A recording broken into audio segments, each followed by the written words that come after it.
So today's kind of a big day in that we're going to find out there's a new MLS commissioner probably.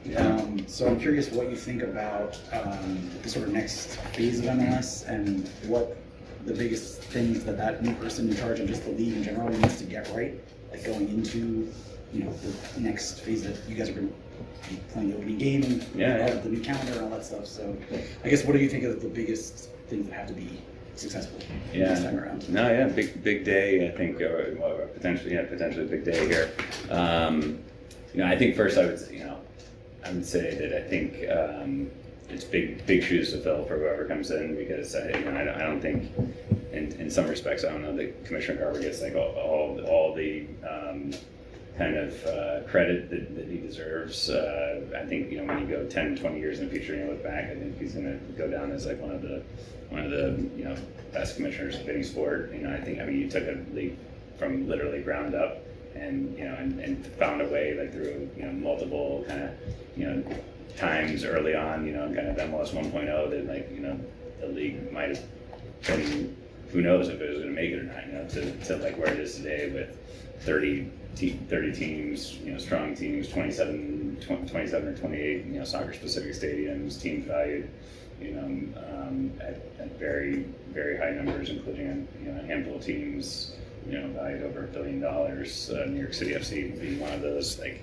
it's amazing. And I think that across the board, like the league, outpunches its weight, in so many areas. There's league sponsorship revenue, and licensing, and the team's ticket attendance and ticket sales and sponsorships and things like that. It's a very strong business, and I think everything's in a really strong place. And so I think someone new coming in out, it's not like hey, this is a fixer-upper, or this is we gotta tear this thing down to the studs and start over. I think it's build upon strengths and try to identify areas that we can get even stronger. And so I wish there are some, for sure. There's no doubt. I think that there's how do we it's really going to be level competition. And I think that all the owners have always been united in the fact that they want the level of play to continue growing, and I think that I don't think anyone would dispute that that the level of play in this league in 2026 is far better than it was in 2021, and in 2021 it's far better than it was in 2016, and 2016 is better than it was in 2011. And so I think that there's some level of how do we make sure that continues to happen. I think some of the great groundwork in terms of where is the league going has already been laid ahead of time with the new commissioner coming in terms of new competition formats and new calendar, and so I don't know that I think that the new commissioner is going to be stepping into kind of a playbook that has been mostly written for kind of where the league is going forward. So it's a matter of, I think, how do they challenge the owners, in ways that maybe they haven't been challenged before, thinking maybe differently. I think there's going to be, there'll probably be some debate on parity in the league, and is parity, which I think is kind of like a founding ethos of MLS, essentially. Is that going to continue to rule the day going forward, or is there some potential balance after seeing, quite frankly, after seeing what Miami has done? Is there ways to encourage more of that in this league, and would that have more positive ramifications or negative ramifications? I think that's what the owners will have to figure out. Positive ramifications could be like broadcast. Does that become a more compelling broadcast value proposition, or do we want to make sure that parity is also paramount, where every year fans in all these 30 markets can feel like going into the year their team has a good chance, or if your previous year you were dead last, like you go worst to first, and we've seen a lot of times in this league, teams go worst to first and teams go first to worst, and I think that the league, that's in a lot of ways has been good for the league. So it'll be interesting to see where it goes. I don't have any insights on the two candidates and like kind of what their platforms are, so to speak. But I think they both would know that they are moving in on position of strength, and then especially at this World Cup and all the excitement about the sport in this country. I think that it's just a matter of like how do we maximize both going forward. Okay, so I have a question that a lot of folks in this room want to know, and then also probably folks in the other room. So MLS media access policy requires all players and coaches to be available for a minimum of 30 minutes, beginning immediately after the 15 minutes after the final whistle, which is sometimes referred to as the post-game cool-down time. Since 2024, the club has instead used a mixed zone where some players never appear and some players arrive more than an hour after full time. So has the MLS media policy changed, or has the league formally approved New York City FC's arrangement? If neither is the case, as president and CEO, will you ensure that the club provides access that does comply with that policy? I'll ask Sam, because I don't know any of these rules. I think if it's okay with you, it's actually, to be fair, Brad's not been involved in this that closely, but I'm happy just to spend. I'm here all day. If you want to just go next door, and we can talk about it for 15 minutes after this.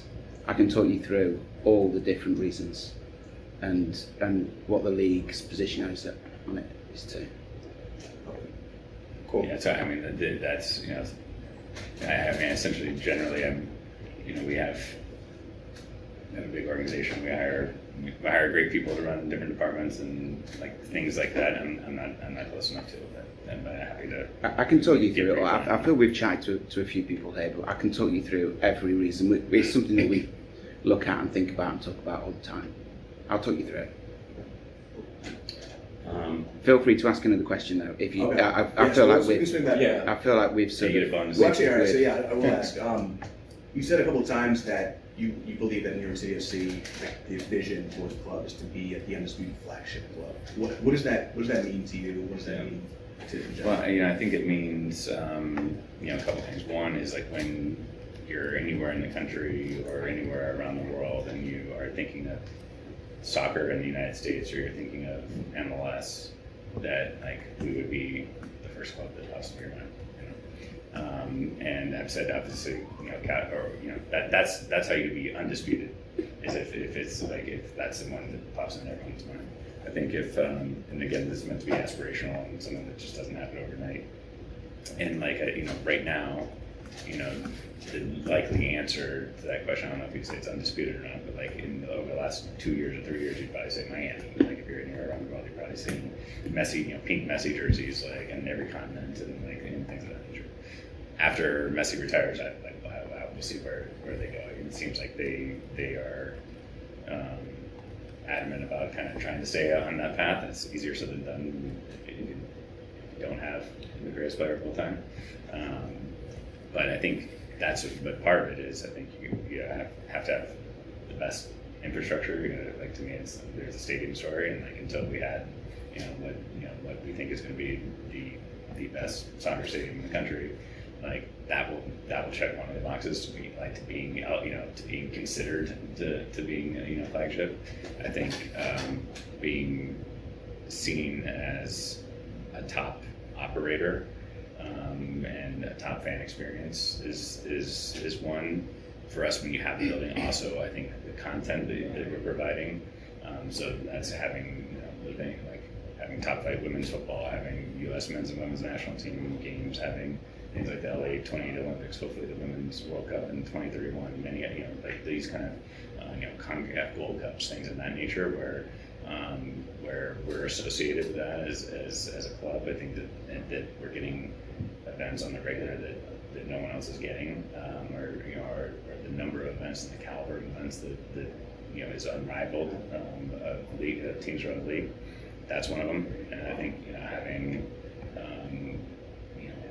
probably have to be a winning team. You have to be a consistently winning team. You have to win trophies, and probably have to have a kind of a marquee signature player. Probably.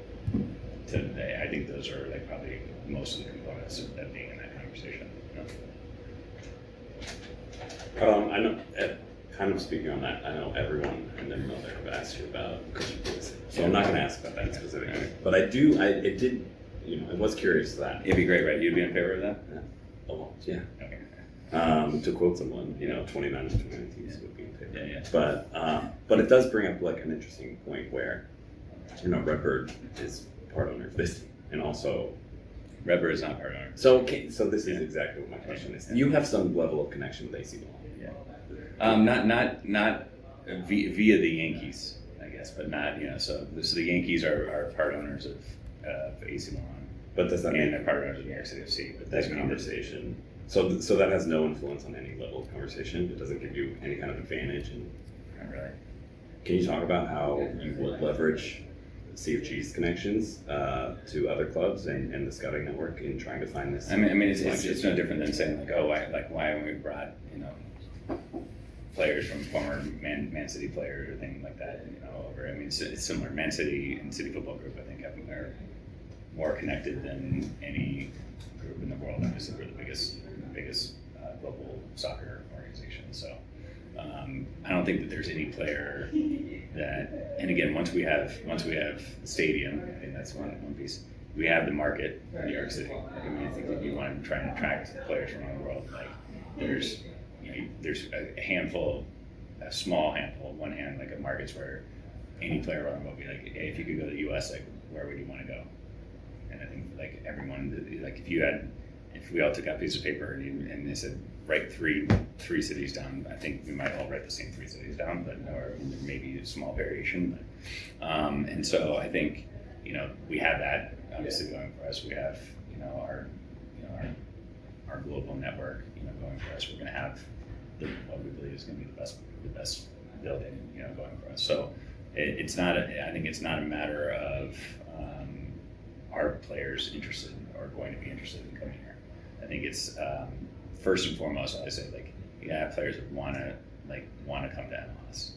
That if you have to try to convince somebody, I think I think that's to me that's the very first question, the very first kind of like indicator of if you have a potential for something to work out, is whether the player really wants to be here and really sees something I learned when I got here that I hadn't heard throughout my sports career and other sports is the term project. You hear Pascal, you hear coaches talk about it all the time, players talking about it all the time, executives talking about it. I believe in the project. I want to be part of this project. I was like, what are they talking about, project? But then I've actually bought into it. I was like, this is. I get it, because I mean that if I think about development, I came here for a project. I came here as New York. We could build New York City's first ever soccer-specific stadium.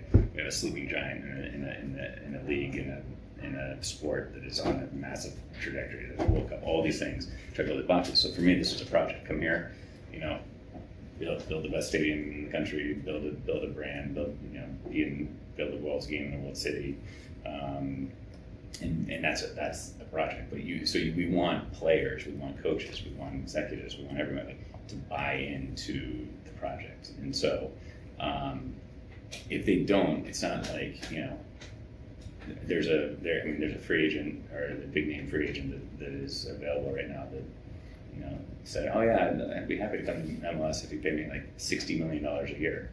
And we're like, well, that's not no matter how good someone is, that's not how you want to start a conversation.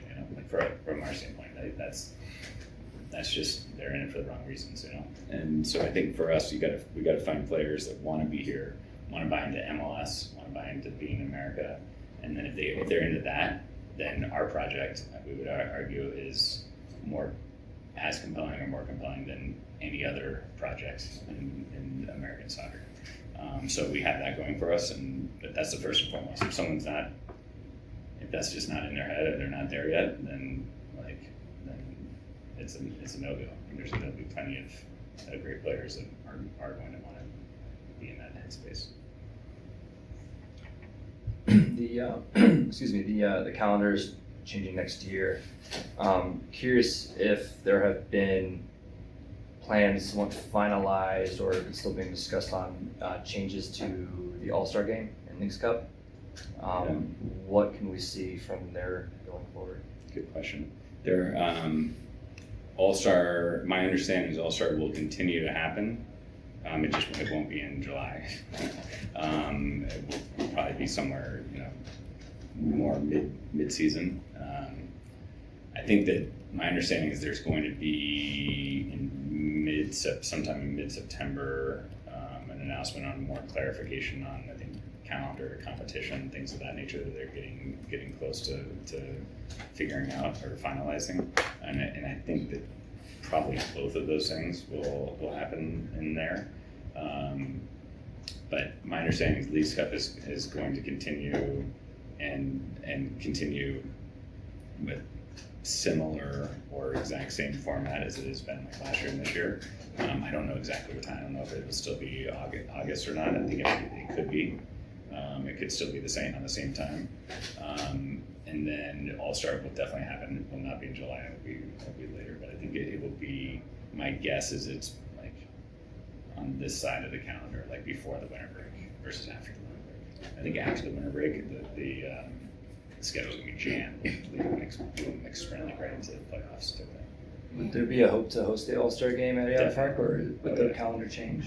Oh no, yeah, we would definitely want to host. I would be surprised if we're not a host in the first 1 to 3 years in the stadium. All right. So, fan questions, as I always give you every time. Yeah. In this case, some of the founding members are a little concerned with the new park in regards to possibility of getting tours, any kind of free gifts. They're also a little bit concerned when it comes down to certain things like being priced out. Okay. So, do you have any thoughts on any of that? Do you have any game plan or anything? Just Yeah, I mean, we've been on record many times as saying like we're going to have affordable tickets that are going to work for every kind of budget. I think that do you have any numbers on that, by the way? Well, no, we don't. Okay. We have we've been very methodical about kind of how we've done releases and of different pieces of inventory, starting with kind of the most expensive and working our way down. We get a lot of learnings out of that. Also, it gives us the ability to understand what supply and demand is going to be. We continue to take new stadium, new business season ticket deposits, which by the way have ramped up significantly during and post World Cup. I mean, we were getting deposits, new season ticket deposits at the rate that we were when we actually launched the stadium, when we announced the stadium. It went up here and then kind of like it plateaued and then kind of like started to go out, and then World Cup hits and then we've gone massively back up. So we look at all those factors, as we said before, but we're right now we're maybe 3 weeks ago we started our fifth phase, which is on Prime Reserve, which is the kind of the best of the best lower bowl seats, anticipating that the next phase would be sometime this fall, September, October kind of time frame, which would be probably the vast majority of general stadium. Okay, yeah. Do you think any of them are going to get a chance to get a tour early? The problem is right now, while there's construction going on, we have limited windows we can do tours, and we can only really do Safety concerns right now yeah, too. Yeah, safety and you can only really do like 10 to 15 people at a time, and there's a lot of like kind of logistical challenges with that. You have to have PPE. I forget what that stands for. Something personal protective equipment. Yeah. So you have to like on everyone to have that. So it's easier for us to do. We are doing we'll do very small groups and tours, but there's not a ton. There's not a lot to see that we haven't kind of shown online, already and shared until we get into kind of like after the turn of the year and we get into in the 3 months, 3-4 months leading up to the home opener. It'll be much easier. We'll be able to flow people through. We won't need PPE. Like that's the biggest one is the PPE piece, and we'll be able to flow people through much more easily. Sorry, again, one other thing you mentioned, kind of like benefits and gifts and things like that. And we did release a teaser for Etihad Park Plus, which we'll have more information on going into before kind of phase 6 seating happens. A lot of the feedback that we've gotten, and also just charting usage, and people like we have right now almost in 2026 season we have about 13,000 full season ticket holders, and like the amount of people that that use certain benefits, other benefits, no benefits, people that don't pick up. There's people that highly value gifts. There's people that don't even ever pick up their gift or even ask for it. We have people that highly value live events and meet the team, ask things, and behind the scenes, going to practices and open practice things. We have other people never go to any events, and so in talking to fans, we've also gotten feedback about like almost. Is there like and we've had different benefit levels for premium seat holders and the general seat holders. And some general seat holder, I have conversations with people say, why do they get better benefits? They get better seats, because they're paying for better seats, but why do they get better benefits? I'm a more hardcore fan, and I should get better benefits. And I actually was like, that's interesting. I think that and I've heard that a few times. I said, and so the idea behind Etihad Park Plus is two things. One, is almost like a create your own adventure, type thing in terms of like, here are the things, like what are the things that are most, valuable to me, and if I want them, I will, choose this membership package and pay for it and pay for it because I see the value in that.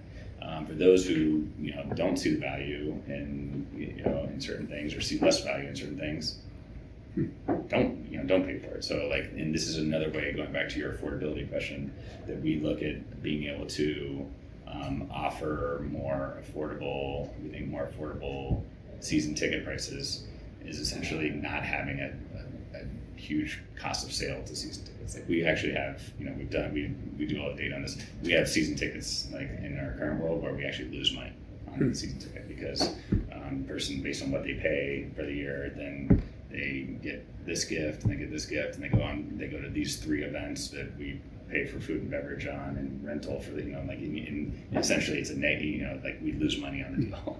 And so we're not in a situation where we can do that in the new world. And so we'll, in order to be able to have season tickets at an affordable rate, we're essentially going to have a base level of benefits that would be attached to every season ticket holder. And essentially, if you want more benefits, then you can look at the Etihad Park Plus options, and there's going to be some really cool benefits where the value exceeds the price, and then you can I really value this, and I want this, so I'm going to go in this direction, or I don't, and my season ticket is at a reasonable price, and I'm not getting this extra stuff. So I think we're trying to accomplish 2 things at once with that program, which we're really excited about. So we recently confirmed that Gotham is moving to Etihad Park. I'm just curious if you could talk more about just the process of getting them sort of secured as a tenant there, and what you see the potential for that collaboration to potentially grow over time beyond them being just a tenant. Do you see more opportunities to work with them, maybe in youth development or other areas? It's super exciting. I think there's a ton of possibilities working with them. We said, you guys have heard me for years, probably said, hey, we endeavor to have women's football at the stadium, and there's numerous ways that could happen. It's not as easy as us just saying, hey, we want to NWSL, we're going to take a team, cool, all right, cool, and that it wasn't that easy. Right? They have a team in the most important market in the country that had a suboptimal situation, and so there was, I think, a real kind of willingness from the interest on all sides from the beginning, from interest on our side, interest on Gotham's side, interest on NWSL side. Everyone would be like, boom, this makes so much sense. We got to make this happen. So it was a complicated deal to get all these things done. So it took a while, but I think everyone's every side we're super excited about. For us, we're set up in it's a lesser traditional structure of a, it's not just kind of a straight landlord-tenant, relationship where, tenant pays rent, and then they lease up the building, like kind of like what we have now, I think, or what maybe they have now. I think that we wanted this to be from the beginning, be a tighter relationship. So the way we like our Etihad Park and New York CFC, benefit is more by them being successful. The more successful they are, the more financially beneficial it is to NYCFC. So we have the kind of like skin in the game that want them to sell as many tickets as possible and sell premium seating and sponsorship. Like, well, our team will be out there helping to sell on their behalf as well. I think and doing everything we can. We want, ideally, we'd love all of our corporate partners to also support Gotham. We want all of our suite holders to also buy their suites for Gotham. We want all of our club suite holders to also buy their suites for Gotham. It's part of Etihad Park Plus members. Have advanced rights to preferred rights to hopefully get in earlier and be able to buy preferred seats, and we're still working with them on all these kind of things. We're working. I think what was important also to them was like, how do we have our brand more reflected? And I think we have so much digital signage throughout the building, whether it's the cube on the outside and other boards, or video boards inside, video everywhere around the stadium, where it's that it's easier for their brand to kind of transcend and not just be you guys know, like you go to Harrison and like there's a lot of red everywhere. Even like when we play there, we try to get as much blue out there, but there's still a lot of red. When they play there, there's still a lot of red. Here, there's it's set up to be like we can you can Gothamize the building pretty easily. Things like was important to them was locker room and like where the player stuff is now. So we're building out what will be the visitor locker room.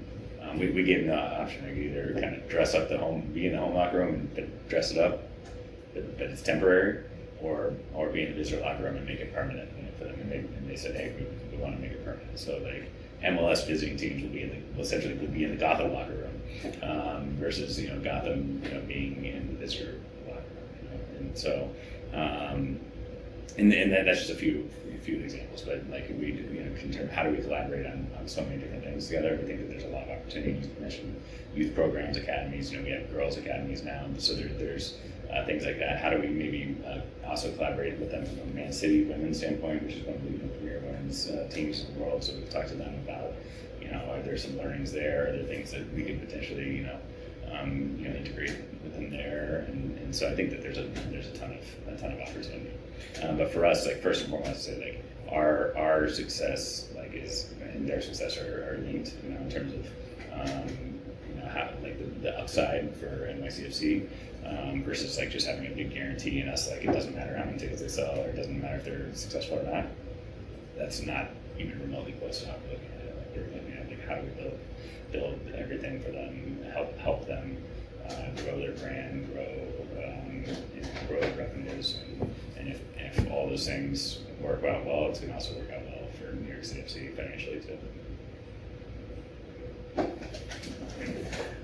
Just with the partnership with Manchester City, obviously they own a large majority of the club.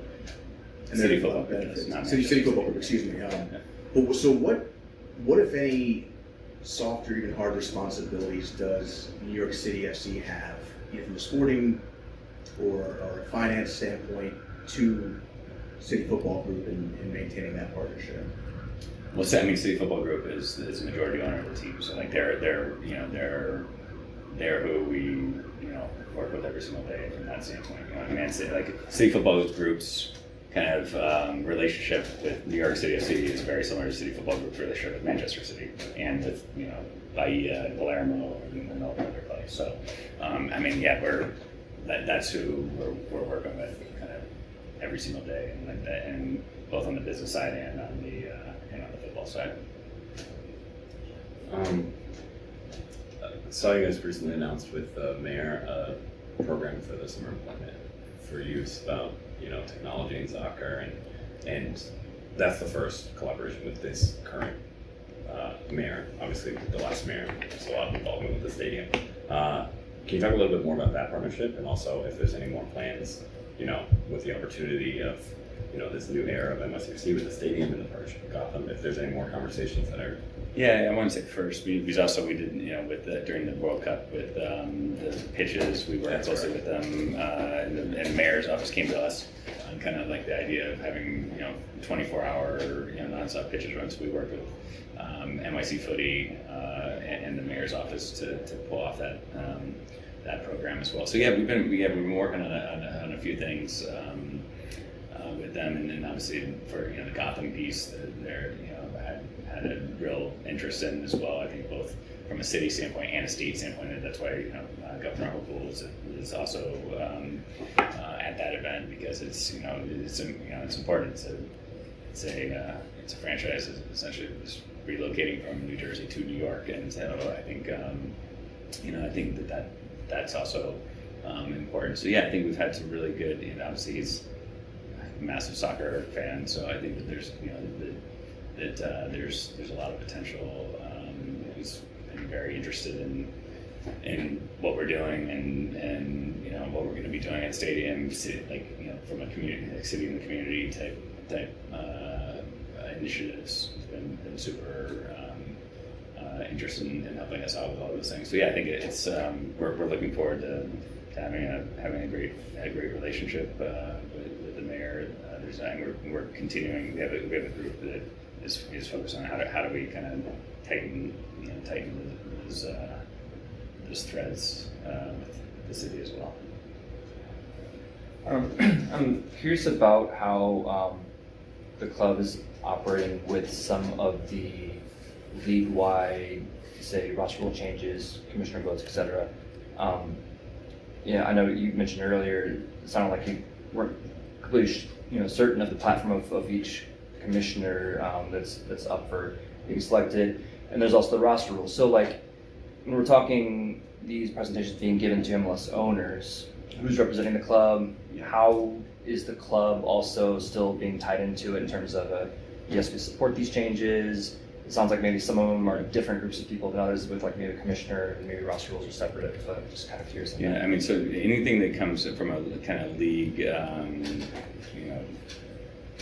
governance standpoint, every club has a governor and an alternate governor, and those are your two seats that are essentially on the board of governors. So our governor is Ferran Soriano, and our alternate governor is Marcelo Claure.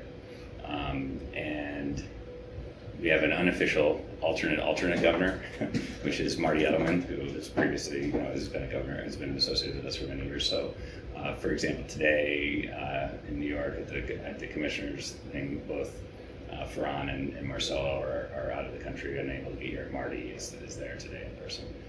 One of his rare days in New York, but even though he's New York based, so he's there.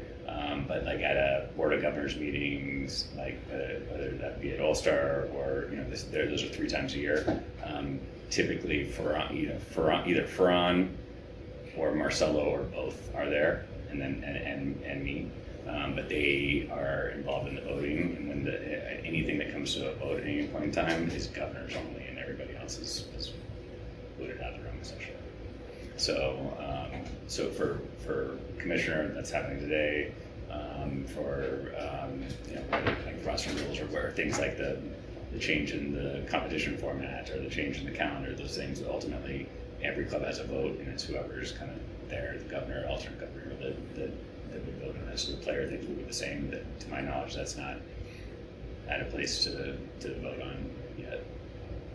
Yeah. So for the roster rules, I mean, I just mainly from a role perspective. Mm-hmm. I mean, how is yourself, Todd, et cetera, getting involved in making sure that they're communicating to whoever's in that seat in that particular vote, is kind of aware where the club wants to go. So essentially the league, in all these things, whether it's competition format, the calendar, the change of calendar, playoff format, roster investment rules, all those kind of things, the league will do multiple, essentially focus groups, for lack of a better term, small groups with teams, with chief business officers, chief soccer officers, sometimes with owners, all together and like have conversations. So over the course of the last 2-3 years, we've had dozens of conversations on these kind of in presentations, and every time we're at league meetings, we get updates. There's a chance for input, things of that nature. There's also committees, so there's all these committee levels, and some that are more involved in certain aspects of things like this, than others. So the roster investment would fall under one specific committee. It's like maybe 1,200 of the committee, so they're spending a ton of time with this. And then the league and or any other outside consultants or anyone else that's involved in the process will then come and meet and share the feedback from chief business officers, chief soccer officers, etc.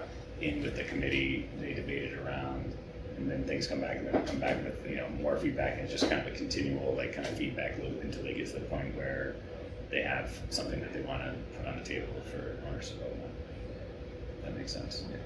But it's been literally it's 2-3 years of continual conversations, 3 times a year where everyone gets together. It's been a lot of due diligence put into each of these things. And the things like the calendar change obviously doesn't get lightly. There's cold weather markets, and getting feedback on how do we schedule. There's 8 markets that are labeled most weather impacted, and there's another 8 that are second most weather impacted, which we're in that second 8, and then so on and so forth. And so being able to have all this feedback or everything like that, coming up with a solution where the top, the 8 most impacted won't have a home game in the 3 weeks going into the winter break, or the 3 weeks coming out of the winter break. The next group, which we're in, would have no more than 1 home game in the 3 weeks coming in and 3 weeks coming out. These are all things that have ultimately, just because of continual feedback loop and trying to solve different challenges and piece of feedback, you come up with solutions like that. There's 8 teams that have worse weather than this. Yeah, it's hard to believe I that know, they're going right? to make this team have to come back 2 weeks earlier than. No, it would be one of we know that we want to have more than one of one game, say in February, whereas so if you're in Texas or Florida or something, you might have 3. You might come, you might be a home coming out of there. You might be away home, or away home away, like that thing. But these are I just use that as one example of the process, and it's not just 12 people sitting in a room and they figure it out and they say this is what's happening. It's there's continual feedback, poking holes in things. How do we try and solve for everyone's challenges? That's just one small example, but it took a long time to get to the point where all right, now we've got this and put it to a vote. And so you get with the goal, ultimately they're always goals, they want to get unanimous votes when they do it. So that's why things take, and anyone can debate the merits of that, but that's why a lot of these things take a lot of time, is because they don't want to pass 16-14 or 20-10. It's super majority. They want to get to the point where you're unanimous. I think on the calendar thing, there's more than 8 teams that have bad weather, and they could be worrisome for. And they got to the point where I think that vote was 29 yeses and 1 abstain or something like that. But it takes a while, because you've got to poke all these holes. And so I think they have a really good process. It just sometimes takes a long time. You're on 35 minutes. If there's anything else, another 5 minutes is okay. Super short one on this one, case. Talking Etihad Park next year, is there plans for things either like grassroots soccer or events outside? Concerts, things of that sort. Oh, you mean inside the stadium, but outside of soccer? Yeah, Okay. whatever. Or outside the stadium. Well, Outside the stadium, there's there's not a whole lot of room. There's not a whole lot of room. No, so yeah, 100%. I think they, obviously we're first and foremost want to be the cathedral soccer, men's soccer, women's soccer, national team soccer, friendlies, international competitions, etc. That's first and foremost the focus. But after that, we think we're working on concerts. We're working on we think rugby and lacrosse are 2 sports that that are that the field dimensions work well for, that have some potential as well. So yeah, and I'm sure there'll be much more graduations and things of that nature. There's going to be other events. We just are now standing up a private events business. We are in the process of hiring a few people to get that started. But that'll be renting out all the different like, club spaces throughout the stadium on 365 day a year basis, business meetings, parties, et cetera, et cetera. So that we think is going to be a good business for us. We think year one we should be able to do about 100 events, non kind of game related events, and we think over time that could be 250 to 300 in a year business. How are you going to navigate the parking situation with like those events? Because I'm assuming like for New York City FC games, they'll be at a different time than the Mets, or like later on in the day than the Mets. But like, what about Gotham or? Yeah, so I mean, again, all the parking is the Mets parking. So the way it's set up now is that we have up to 45 major event dates there, which will be inclusive of New York City FC, Gotham, and other major events that the Mets have agreed to provide parking for. We just have to, and that could be on non-Mets days or it could be on the same day as Mets, as long as we have a buffer period and not go to that. So that's how the current structure is. We hope, we have endeavored to hopefully host more than 45 events, major events if we can. So we have to work with the Mets on what does that mean and their availability to be able to make that work. And then also on, these smaller events, these events are like more, they could be 10 people, 25 people, like up to maybe 500 people is kind of like what we look at this private events business being. So there's commuter parking right now, like on day, the Mets do, and so there's opportunities for smaller event parking.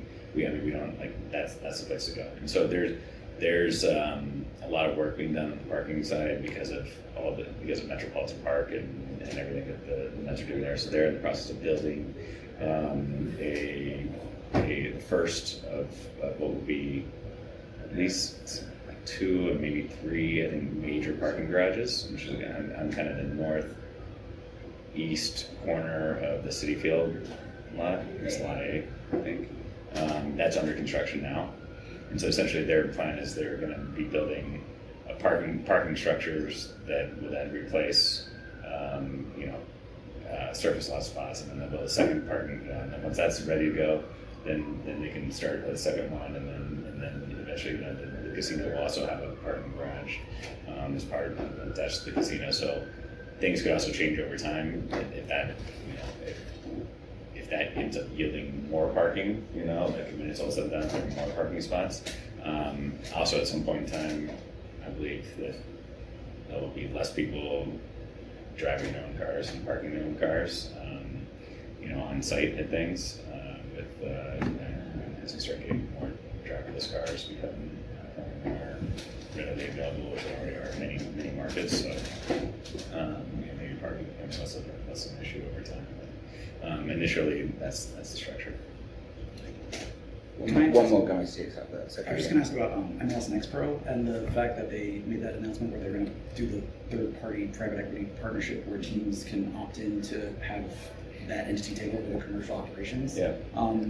Do you think that that's something that NYCFC 2 might go that route? Yes. And what do you think it'll do for the business? Like you've spoken in the past about wanting NYCFC 2 to become its own team and like commercially viable and all that stuff. So will this change really help MLS Next Pro become more of a sort of sustainable business on its own? I think so. I give a quick answer. Yes, we're going to do it. Yes, I think we'll be one of the first teams that do it. Maybe the first team that does it. And With the relocation and all the like rebranding and all that stuff. Yeah. I think that we see a lot of benefits in it because right now, like you want your players to develop in an atmosphere where there's it's a great positive atmosphere where there's hopefully sold out buildings and it's kind of like minor league baseball atmosphere. Minor league baseball stadiums around the country, and they might be 3,500 seat capacity or 5,000 seat capacity or 10,000 seat capacity, and like a lot of minor league baseball teams play capacity almost like every night. It's fun. It's a fun, it's a fun atmosphere. It's a great family-friendly, affordable entertainment and you're playing in front of like a real crowd. Like, unfortunately, right now with the vast majority of MLS-owned MLS Next-Pro teams, you're playing in front of friends and family, a couple hundred people if you're lucky. And I think that there's mostly because you don't have soccer-specific stadiums for this, whereas you might have baseball stadiums or baseball-specific stadiums, and so you're not running it like a business. You're running like MLS teams are running it just like an extension of their academy. It's a player. It's just strictly a player development function, not a commercial function. What Hometown Soccer Holdings is doing is similar to what somebody called Diamond Baseball Holdings and Miami Baseball baseball teams, and it's a smart business model. And I think if we get more, if MLS Next Pro can get over the next 10 years, 5 to 10 years, you have 30 plus soccer specific stadiums and kind of small B and C level markets, and that can support a team commercially. That'd be a great outcome, I think, because if you have players that are playing in front of 3,500 to 10,000 fans every single night, depending on the capacity in the market of those teams, and you get more accustomed to it's just a better player experience. And I think there's a hole in the affordable family entertainment. I think that there was this boom of minor league, and I started my career in minor league baseball, so I can speak to this. But in between, say, 1990 and 2010, there were probably 150 minor league baseball stadiums built in this country. I think between 2030 and 2050, that should be the same story should be soccer. And you could have minor league soccer stadiums built in all these kind of markets, and you could have men's and women's teams playing in them, and have 30 to 40 dates, and then use them for other events and things like that. I think it makes a ton of sense. So I'm bullish on it, and we want our players to be able to play in front of in good atmosphere and have good home field advantage. Okay, guys. Just I guess generally thoughts on now. Last time we talked to you, you had the job for a little bit of time. Now you've actually seen some games being played and made some decisions as well. Just talk about what has happened that surprised you, and also some things you've learned over the last few months. Man, it's been a fun first 7-8 months on the job. I think it's exciting to see where the team is at. We feel like we've made the team better in this summer window, and we've had a few different, just like any season, there's been some different periods that you have to kind of work through. Start off the season really well in first place for the first 3-4 weeks, and then had a long stretch of not winning league games at the same time we were advancing in the U.S. Open Cup. So we've weathered some different things. It's coming out of the break though. Really pleased of getting 7 out of 9 possible points and having the team start where it is. So you look at the standings and you feel okay, but you also don't feel comfortable by any means, because you look below you and there's a really tight window of teams that are bunched up, and we might be in 5th place, but we're 1 weekend away from being in 9th or 4th or 3rd. It is all very much to play for, and I think we've got 3 Leagues Cup games in 7 days. Coming off the back of that, we're going to have 3 more league games in short succession, and there's going to be a lot of multi-game weeks throughout the rest of the season. So we really have to be dialed in with our depth and make sure that we're getting contributions from guys when they have the opportunity. And it's, we started off strong having somebody like Malachi, Tallis, Johnny Shore, guys who didn't feature as much in the first part of the season, step up, step in, and do really well. And that's been exciting. So seeing that partnership in the midfield with Johnny and Pepe has been really, really good. So there's just a lot of exciting things as we are in the position at this time in the season. Almost halfway point. Where are we at? Just over? Just over now. Yeah. So on that front, to piggyback a little bit, talk a little bit about the search for a 9, if there's still, something's happening right now on that, because there's been a lot of winger focus, but not as an actual bona fide striker? Is it waiting out for Alonso, or is it evaluating the market? What are you thinking right now? Yeah, we were in a tricky spot with Alonso's injury because getting another full-blown number 9, that when Alonso comes back, there's an element of can they coexist? And so getting somebody like Vinny Traore was a really good profile for us because he can do both. He can play as a 9, do a job there, but he can also play as winger when Alonso comes back. Talles is a flexible player. He's done some very nice shifts for us in these first few games at the 9. Came in and created a goal almost by himself. Great ball by James Sands in behind. He puts the defender under pressure, strips him. Gets an assist to Ojeda to seal the game. That's fantastic. And we've also brought in Luigi from Brazil, from Palmeiras. Really excited about him. Frankly, didn't think we'd have the ability to bring in somebody of his caliber, and earlier in the window it wasn't possible. The stars ended up aligning, and we were able to make that happen. He's a young player who has a ton of potential, who's going to very much help us at that 9 position. Hopefully you'll see him very, very soon. And he's got a lot of the characteristics that we were looking for. He's got a good size. He can threaten in behind. He knows how to play the position, and he's an out-and-out 9. And so bringing him in on the loan made a ton of sense for all the reasons you talked about. Cool. Thanks. Yep. So there was a report in the Athletic last week that there might be some new MLS roster rules that they may change. I don't think anything's been officially set in stone, but I think there was set to be a meeting about it. Just wanted to get your thoughts on, if you can't talk about specifics, I understand, but just your thoughts on MLS's growth and just overall where you think the league needs to be from a roster rule standpoint to really grow and become competitive with the leagues in Europe. Yeah, the rules have evolved over time, and that's not ending. And now is a really great moment, I think, for the league and for the sport. There's been so much investment that's been put into this league over the first 30 plus years of its existence, and coming off of this World Cup, which was a massive success, getting players on our shores, playing games, seeing what our cities are like, seeing what it's like to live here and play here. That was a good thing for recruitment, just in and of itself. The roster rules are ultimately, we're going to live by them, whatever they are, and so that's going to be borne out over CBA negotiations and all of those things. And so for us, we are excited for what's ahead because we think that the league's ambitions ultimately match ours. As a club, we see the potential for where this always was going, and that's Etihad Park and really blowing the roof off of what's possible here. I think we feel like that moment is here and now, and so we're looking to do big things as a club. So roster rules, those things are ultimately going to be handed to us, and we're going to live by them.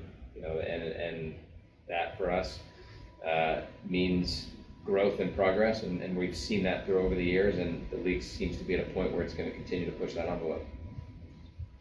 You mentioned Luigi. He's the second sort of young prospect from Brazil that you picked up on loan. Joao with the 2s earlier in the year. I just was curious, and each player's circumstances are going to be different, but is there something about the loan with an option to buy with a younger prospect like those kind of guys that appeals to you for a certain reason, or it's just I guess you could talk more about that as a way of just acquiring? Yeah, why loan versus or just why it makes sense, or what? Yeah, and it's not always how you start it, but I think a loan for a striker is something we thought made a lot of sense.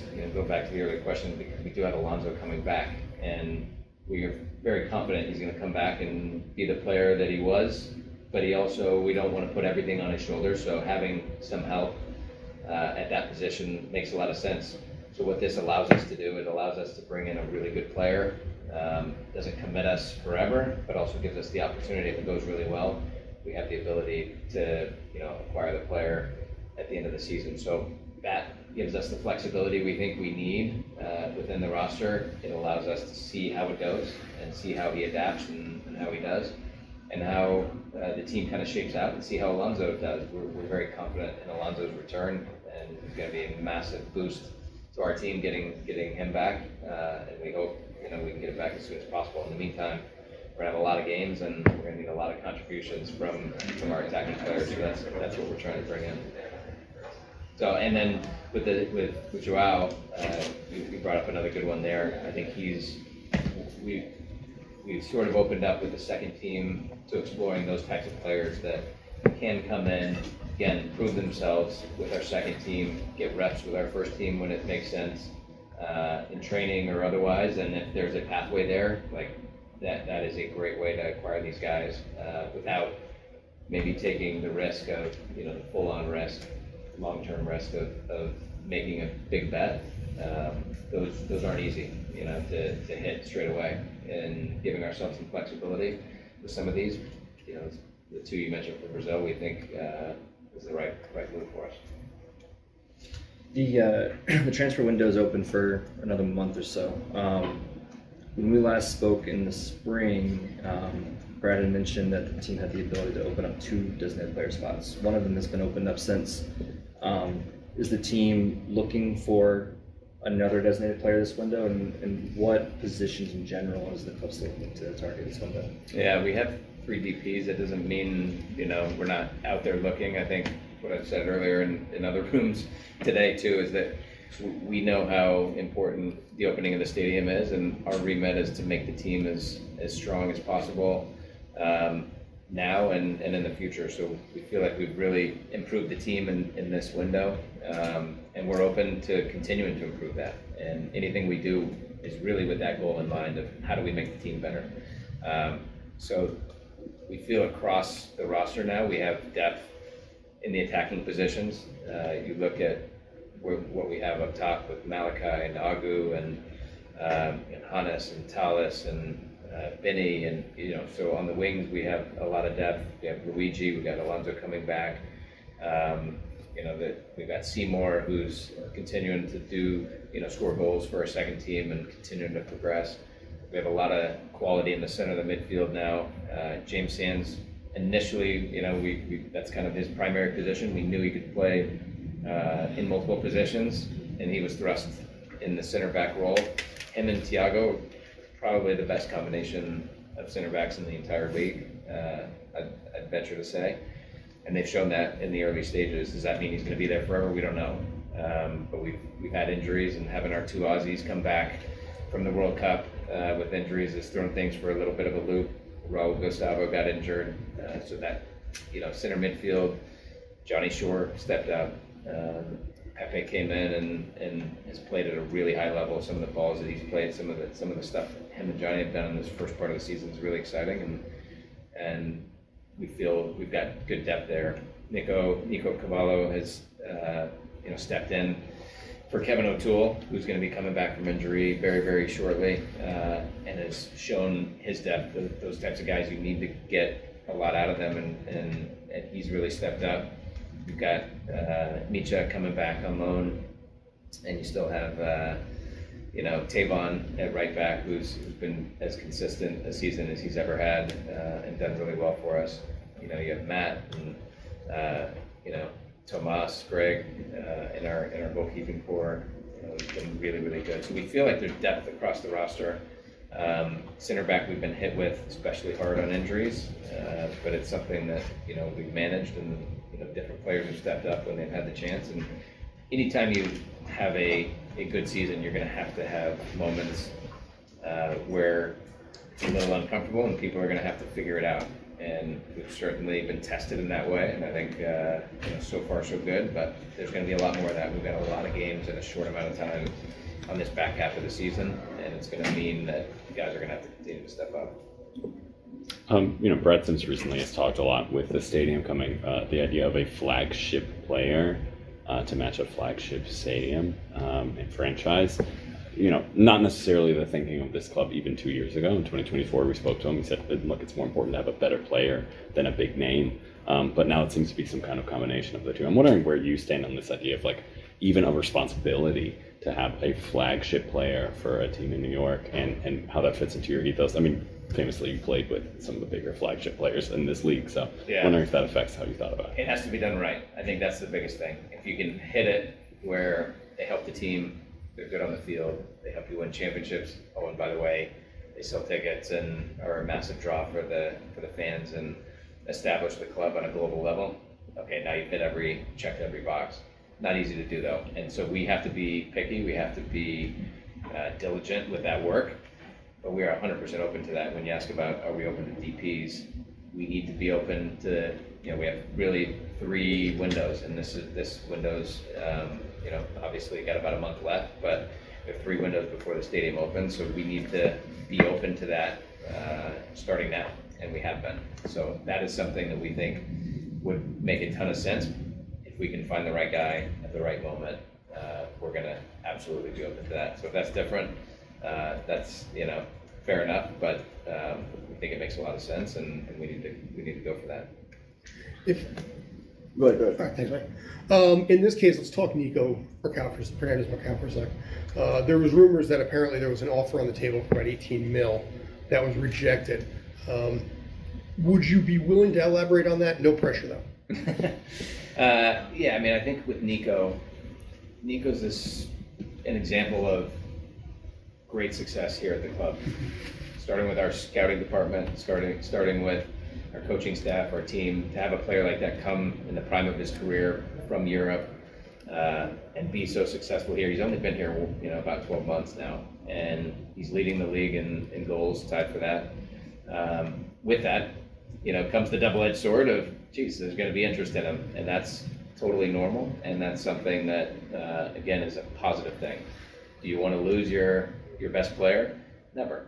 But this is how the game works, and we need to make sure that we are looking out for the club, that we're making the team better with whatever we do, whether he stays or not. And I think for us, we have been in contact with Nico throughout this process, and if there's any questions about his commitment and mentality, he started off 3 games, 3 goals, 1 in each, and you've seen no drop, and there's been nothing but what we've always come to expect from Nico. So credit to him for that, credit to our coaching staff and Pascal for getting that out of him, and our team's been better for it. But we will continue to work closely with Nico, and we'll see where things end up going. But he's been a huge credit to this entire club. Question on New York City's overall sporting department strategy.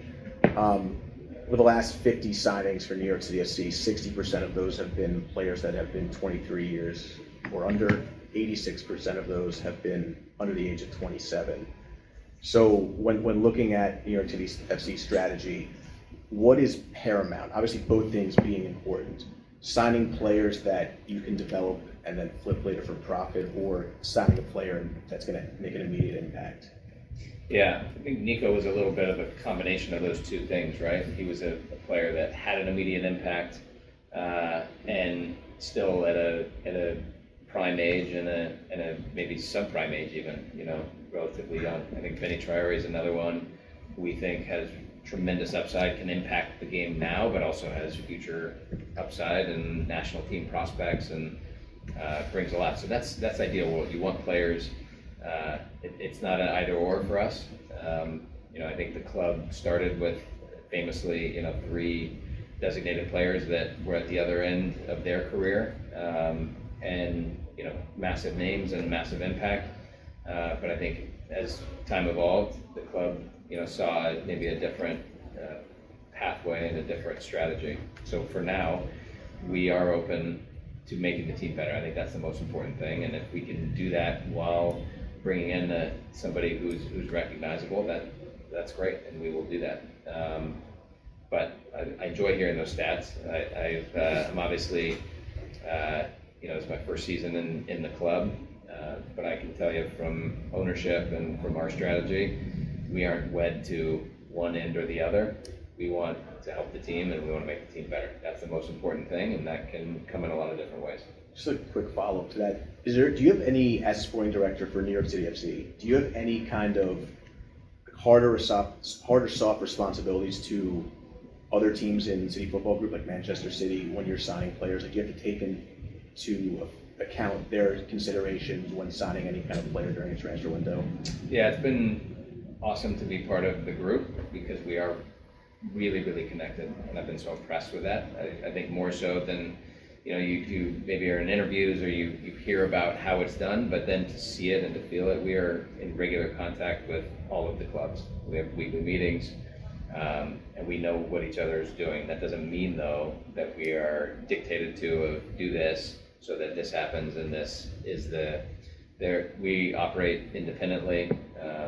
We have an incredible ownership group and access to a talent pool that nobody else has, and that's a major advantage for us and one we think we can get even better at utilizing. So from our standpoint, we don't get dictated to, but it's much more about support, much more about collaboration, and we've seen that. We've signed Kai Truan from Melbourne City, who has been a under the radar, really, really good contributor for our club. Again, plays multiple positions, does a lot of the dirty work that doesn't get seen. World Cup player for Australia. Players like that, through our system are a big advantage for what we can do. So we've seen a couple contract extensions recently for guys that were coming up at the end of their term of their contract. But then you still have a couple kind of key contributors in Tavon Gray and Thiago Martins who are in that position where that has not been the case for them yet. I'm curious if those kind of conversations continue even now that we're kind of past the halfway point of the season, or if there's a point where you just sort of stop and focus on the rest of the season and readdress it postseason, and just any kind of like status update or something like you could give about talks with them or any potential for Yeah, those to continue? no question. Those are two guys that are really important to our success, and we want to bring them back. So those talks are absolutely ongoing, and we want to, we've shown our how important they are to us, and we told them that, and we're actively working to bring both guys back. I think every situation is a little bit different, but I think we've also made several re-signings that we feel are confident are going to help the team and establish ourselves for not just the big name players, but also guys that have been stalwarts at this club. Thiago has been a DP, a massive part of our success. Tavon has come through the system here, and is beloved by the fans. So these are really important pieces to our club, and I think a big reason why it's had so much success, because of contributors like that who are top players in this league and players that are really important on and off the field for us. I'm curious, going back to some of the reported roster rule changes. I think it's safe to say whatever the changes will be, it will be an increase in available spending. Do you know if there's been any discussions either through the league or maybe even here internally in terms of what potential impacts that could have on, say, development of younger American players, academy players, homegrown players, and how does this club continue to develop those if there's more available dollars to be spent elsewhere? Is it reliance on MLS Next Pro? Is it still trying to make pathways, realistic pathways to the first team, etc.? Yeah, that's a worldwide, not just MLS, but that's every club in the world. How do you find these pathways for these young players? And it's something that I think is really important when I came in, to make sure that we have that unification. Pascal on the first team, Matt with our second team, Robin now in charge of our academy, making sure that we have that pathway as clear and as synced up as possible. And that's not an easy thing to do, but we are meeting regularly to make sure that we're all aligned, aware, and that there's the communication of, all right, who's our next crop of players coming through, how are they doing, how are we tracking them, and what does that pathway look like? Because it will be different for every player. Some players can sign a pro contract when they're 16, some need to go to college and do it when they're 21, 22. But then what are we doing to facilitate that pathway for them? And that's not an easy thing. If you look at somebody like Johnny Shore, he had an opportunity last year, probably earlier than he expected or the team expected. That opportunity came and he took it. That's fantastic. He's had that same opportunity in the first 3 games of this second half of the season, and he's taken it. That's what you have to do. And Seymour last year stepped up, did really, really well. Now he's getting opportunities with the second team scoring goals regularly there. That's what he has to do to continue to show his progression and elevation. Ultimately, it's every player's toughest job is to be present. How can you be present where you are and not looking beyond? If that means you're playing in the second team, you have to be present and be absolutely the best there. That's how you get to a next step. If you're with the first team, you need to be present there, doing well. And again, you go back to somebody like Nico. It'd be easy for him to be thinking about something else. He's present when the ball is put out there and the whistle's blown. He's there and he's showing up for the team. And that's a good example, I think, for the rest of our players, is being present, because that's how good things happen. That's how you win, and that's how you ultimately advance in your career. We're in time. You have 5 minutes. Can you just talk about your relationship with Pascal over the last few months too? You've worked with a lot of coaches, both as a player and as a GM as well, and so it's one of the most important relationships in a club is between the sporting director and the coach. So how is he to work with? What kind of expectations does he have of you, and what kind of expectations do you have of him? Yeah, our working relationship is vitally important to the club, and I think we've continued to improve our ability to help this team. I think working together is so crucial. I'm not going to thrust a player on him and somebody who he's not fully aligned with. We need to have that synchronicity so that there is success, because otherwise it's not going to work. If we give him players that ultimately he doesn't want or doesn't fit with his system, then he's not going to play them, it's not going to work, and what's the point? So we have to be synced up, we have to be aligned, and I think it's been a really good process that we've gone through to get there. He works incredibly hard. His success in the league now for 18 months is clear. He's got buy-in of the players. He does a great job. He works, like I said, he's a really, really hard worker, and he knows this game so well, not just in MLS, but throughout the world, and is dialed in to the game in an impressive way. So having that knowledge and that expertise is fantastic, because when we present players, and a lot of times he knows who they are before even getting to there. So we've had a great working relationship. It's something that, like you said, is so important and critical to success. So ultimately, it's our job to make the team better, get the best talent possible, but then maximize that talent and work together on both fronts. I've been a player in this league. I understand how it works.